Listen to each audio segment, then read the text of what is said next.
இந்த எண்ணெய் கசக்குன குப்பை பேப்பருக்கு நடுவில் இப்படி டாட்டாய்ஸை வச்சு விட்டுட்டேன். தீரவும் இல்லை, வாடையும் வரல. என்ன ஒரு மேஜிக்கு நமக்கு தெரியாமல் அதீத சக்தி என்னென்னமோ நடக்குதுங்க. சயின்டிஃபிக்காகவும் சரி, இதாகவும் சரி. இங்கே பாருங்கள், நேற்று பூரா பஜ்ஜி சாப்பிட்ட எண்ணெய் கவரு பேப்பரு. இதை கொல்லையில் அனல் எரிக்க, சருகுலாம் எரிக்க பயன்படுத்திப்பேன் டக்குன்னு. அதனால் சும்மா கசக்கி இந்த குப்பை பிளேட்டில் போட்டுருவேன்.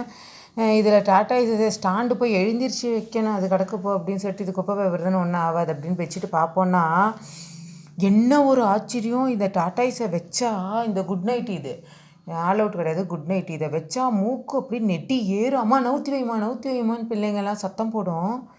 என்ன ஒரு ஆச்சரியம்! எனக்கே ஆச்சரியமாக இருக்குது. அப்படியே புகையும் கம்மியாக ஒரு சுருள் ரொம்ப ஸ்லோவாக காலியாகுது. நேற்று நைட்டு வச்சுப்புட்டு ஒரு கொசு இல்லை, ஒரு டாட்டாய்ஸ் வாடை இல்லை, சீக்கிரம் தீந்துருச்சேங்கிற தொல்லை இல்லை. ஏன் கேட்குறீங்க? அதனால தான் காலையில் உங்களுக்காக கொளுத்தி இன்னொரு தடவை நான் இப்படியே வச்சு திரும்பியும் காமிக்கிறேன்.